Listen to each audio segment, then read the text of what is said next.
Assalamualaikum warahmatullahi wabarakatuh. Perkenalkan, nama saya Yurika Angelia dari kelas 64 7AH07. Di sini saya akan membacakan rangkuman tugas mata kuliah Manajemen Keuangan. Manajemen Piutang. Pengertian piutang menurut Subramaniam dan John J. Wild 2010, pengertian piutang adalah nilai jatuh tempo yang berasal dari penjualan barang atau jasa atau dari pemberian pinjaman uang. Tujuan piutang yang pertama adalah merangsang minat para langganan, yang kedua menaikkan volume penjualan, ketiga meningkatkan laba bersih perusahaan, dan keempat strategi memenangkan persaingan memperbesar market share. Sebab-sebab piutang bersifat bad debt. Piutang yang bersifat bad debt timbul disebabkan yang pertama, perusahaan ingin mengejar target penjualan sehingga angka penjualan dinaikkan. Yang kedua, perusahaan dalam memperbesar penjualan dengan menaikkan penjualan produk boleh dibeli secara non-tunai. Dan yang ketiga, penjualan produk yang bersifat non-tunai dilakukan secara tidak berhati-hati. Dan yang keempat, perusahaan memiliki tagihan atau kewajiban dalam bentuk kredit kepada suatu perbankan. Komponen-komponen kebijakan kredit. Persyaratan penjualan. Dalam penjualan produknya, perusahaan akan memutuskan apakah memutuskan untuk menjual produknya secara tunai atau menjualnya secara kredit.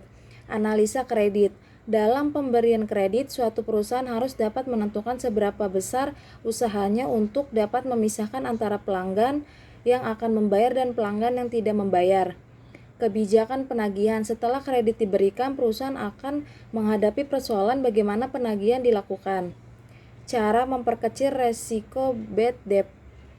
Ada beberapa acuan yang harus diterapkan perusahaan untuk memperkecil resiko timbulnya bad debt, yaitu yang pertama, menghindari keputusan penjualan produk pada saat pressure dalam kondisi fluktuatif atau akan berada dalam kondisi menuju krisis moneter. Yang kedua, membatalkan penjualan produk pada konsumen yang memiliki reputasi buruk dalam dunia bisnis. Dan yang ketiga, menghindari produksi dan penerimaan order pada saat pasar tidak menentu. Dan yang keempat, melakukan dan menerapkan tindakan prinsip kehati-hatian prudential prinsip pada saat tingkat persaingan bisnis semakin tinggi dan inovasi produk perusahaan berlangsung secara lambat.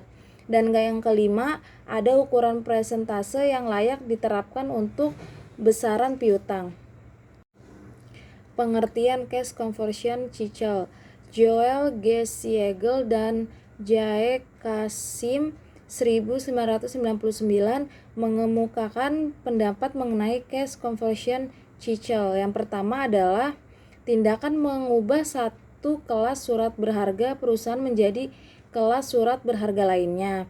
Yang kedua, membuat penilaian pengganti untuk yang lain. Dan yang ketiga, pengiriman saham dana bersama dari dana yang satu ke dana lain dalam satu jenis. Dan yang keempat, menukar mata uang dari yang ke satu lainnya dengan menggunakan rasio pertukaran atau kurs.